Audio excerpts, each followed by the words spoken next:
Ebina by'obwannakyewa nga bikulembeddwamu ekya Anti-Corruption Coalition biraze obwennyamivu olw'ebitongole bya gavumenti okuzaayo ensimbi ezibiweebwa okuddukanyizibwa eri gavumenti ate ng'emirimu mingi gye bireka tebikoze olw'obutaba na nsimbi.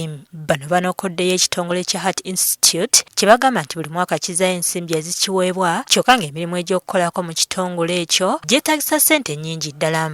Bw'ogenda mu kitongole ng'ekya Uganda Heart Institute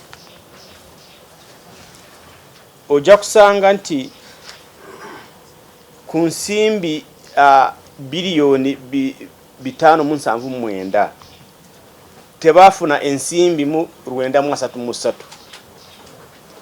naye kwezo ze bataafuna nga balina shortfall mu treasury bazaayo 472.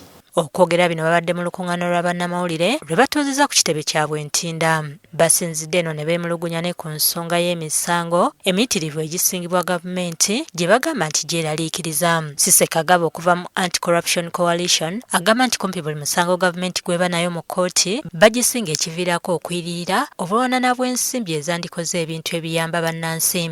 Ku nsonga eno Kagabo asabye wabeewo okunoonyereza ku bawolereza ba gavumenti n'ategeeza nti wandibaawo ekkobaane wakati w'abantu bano n'abakuba gavumenti mu mbuga. Kati ekyobuzibwa kiri nti abantu bano abalina okuwolereza gavumenti mu misango gino babeerawa olumu abamu bamanyi okwekobaana bali basobola ogwa naggamba. Bano era basabye gavumenti okukomya okutondawo disitulikiti empya kuba disitulikiti zino bwe zitondebwawo nga tezirina nsimbi zizitukanya ate bamaliriza nga bakozeseza ssente ezibadde zirina okukola ebintu ebirala. Tuna town council ne town council zino ensimbi teziwera gavumenti gyeziwa kyekimu ne district kati nga twagala nga tugamba tukola gavumenti erekeraawo okugenda ng'etondawo town council ezimu oba bebe kimanyi terina nsimbi zigenda kuwanirira town councils no ne district zino. Mu kkowa eryo bano era beemulugunyiza ne kubabulankanya ensimbi ne bategeeza nti enfunda nnyingi ssente ezisabibwa era ezifulumizibwa okukola ekintu okugeza ng'okuzimba oluguudo nga bano bawadde n'ekyokulabirako ky'oluguudo lw'Empigi lwe bagamba nti balusabirayo dda ssente kyokka ne zibulankanyizibwa mu bintu ebirala nga n'ejje buli eno terukolwangako.